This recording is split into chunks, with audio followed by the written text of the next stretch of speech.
নতুন নতুন গল্প শোনার জন্য আমার চ্যানেলটি সাবস্ক্রাইব করে বেল আইকনে ক্লিক করে আমার সাথেই থাকো। আজকে আমি তোমাদের একটা মজার গল্প শোনাবো। আমার বয়স 23 বছর। আমার স্বামীর নাম রাহুল, বয়স 27 বছর। আমার একটি মাত্র যমজ বোন নাম রিয়া। আমার যখন বিয়ে হয় তখন রিয়ার বিয়ে হয়নি। আমরা দুজনেই যেমন ভীষণ সুন্দরী তেমনই হট। আমার বর ভীষণ ভালো, আমাকে সব সময় সব রকমের সুখ দেয়। আমার শ্বশুরের বাড়িতে মা, আমি এবং আমার বোন নিয়ে ছোট্ট সংসার। আমার শাশুড়িকে আমি মা বলেই ডাকি। রাহুলের মাঝে মধ্যে নাইট ডিউটি করতে হয়, তখন বাড়িতে মা ও আমি একাই থাকি। হঠাৎ মা 1 মাসের জন্য উত্তর ভারত বেড়াতে যাবে ঠিক করলো। এখনও নাইট ডিউটি পড়লে রাত্রে আমার সাথে কে থাকবে?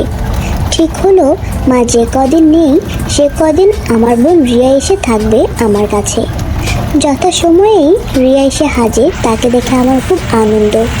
রাহুল আমাদের দুজনকে রেখে নাইট ডিউটি করতে চলে গেল।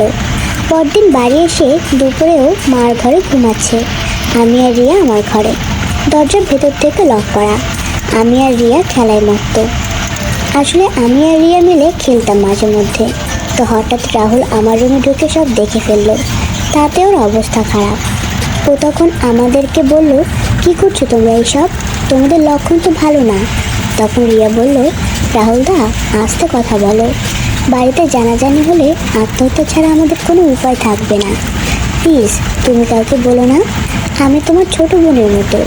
ও বলল, শুধু মুখে হবে না, আমার সাথে তোমায় করতে হবে। শুনে রিয়া বলল, আমি রাজি। কিন্তু আমি চুপ করে বসে থাকলাম। ও আমাকে বলল, তুমি কি বলছো? আমি বললাম, আমিও রাজি। আমরা 3 জন একসাথে খেলবো, ভীষণ মজা হবে, কি বলো? এরপর শুরু হলো আমাদের লুডো খেলা। রাহুল আজ খুব করে রিয়াকে লাগালো। অনেকক্ষণ লাগানোর পর আমরা 3 জনই শুয়ে পড়লাম। ওই দিনটা রাত পর্যন্ত আমরা আরও অনেক মজা করলাম। রাতে আরও 2 বার খেললাম। আমি বললাম, লুডো খেলায় এত মজা আগে জানতাম না তো। এরপর এইভাবে 1 মাস বহুবার আমরা করেছি। আমার বোন এখন বিবাহিত, তবুও আমরা সুযোগ পেলেই খেলা করি। সেসব গল্প অন্য একদিন বলবো। রিয়া বিয়ের পর জোর ভাঙতে এসেছে বাবার বাড়িতে 7 দিনের জন্য। ওর বর অনিল এসে ওকে রেখে দিয়ে গেছে। 7 দিন পর আমাদের গিয়ে দেখে আসতে হবে ওর শ্বশুর বাড়িতে। তখন আমি রাহুলকে বললাম, চলো আমরা কদিনের জন্য ঘুরে আসি, তাহলে রিয়া আর উপসে থাকবে না। যেমন ভাবা তেমন কাজ। হাজির হলাম আমাদের বাড়িতে তখন বিয়ে বাড়ির আমেজ কাটেনি। কিছু কিছু আত্মীয় স্বজন তখনও রয়ে গেছে। যথারীতি সেই কারণে একটা ঘরে রিয়া, রাহুল আর আমি থাকার ব্যবস্থা হলো। রিয়া তখন ন্যাকামো করে বলল, এই দিদি, আমি তোর সাথে থাকলে তোদের লাগাতে অসুবিধা হবে না তো? আমি বললাম, তোর বর তোকে কেমন করে ফুলসজ্জা রাতে সোহাগ করলো সেই গল্প শুনতে এসেছি আমরা, আর সেই সাথে তোকে লাগাতে এসেছি, অসুবিধা হবে কেন? কিন্তু কথা হলো, তুই খেলবি তো আমাদের সাথে, নাকি বর পেয়ে জামাইবাবুর কথা ভুলে গেছিস? তুই কি যে বলিস না, রাহুলদার কথা কি ভুলতে পারি? রাহুল বলল, ছাড়ো সব কথা, তুমি বলো তোমার বর কেমন করে তোমাকে আদর করলো? তুমি যে আগেই খেলেছো সে কথা বুঝতে পারেনি তো? রিয়া বলল, সেটা ঠিক বলতে পারবো না, মনে হয় বুঝতে পেরেছে, মুখে কিছু বলছে না, মালটা যা পাকা খেলোয়াড়। আমি বললাম, যদি বুঝতে পারি কি হবে? রাহুল বলল, কি আর হবে, তোমাকে গিয়ে অনিলকে ঠান্ডা করতে হবে।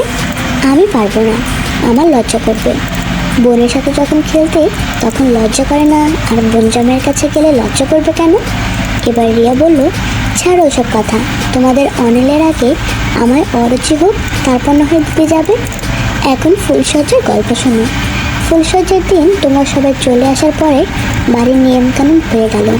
এবার আমরা দুজনে ঘরে একা। অনিল আমাকে বলল চেঞ্জ করে নিতে, আর আমি ফ্রেশ হয়ে আসছি।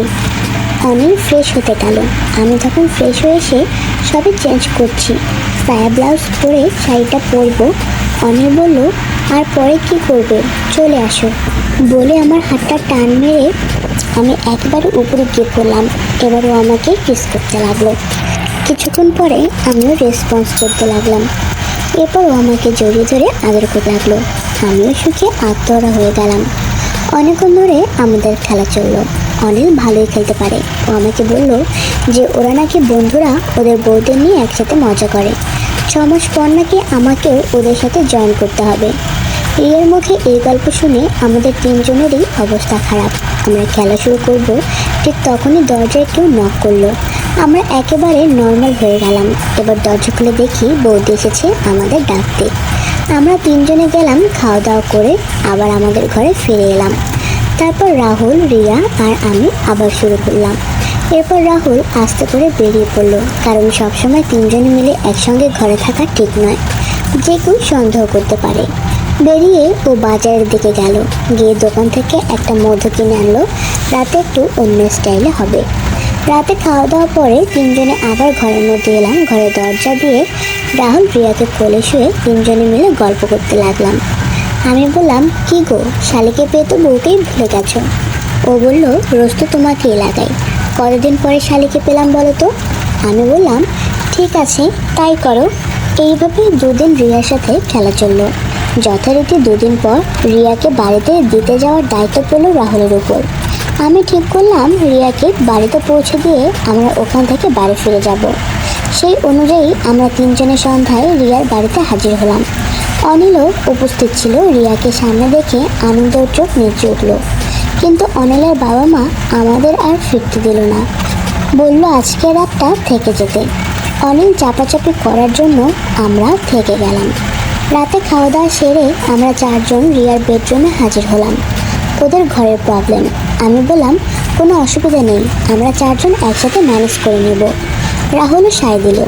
চারজন অনেক রাত পর্যন্ত আড্ডা দিলাম। এবার রাহুল বলল, অনিল, তোমাদের তো অসুবিধায় ফেললাম ভাই। অনিল বলল, কেন দাদা? ও বলল, তোমরা নবদম্পতি 3 দিন আলাদা থেকে আজকে এক হয়েছ, তোমাদের খেলাতে বাধা পড়লো।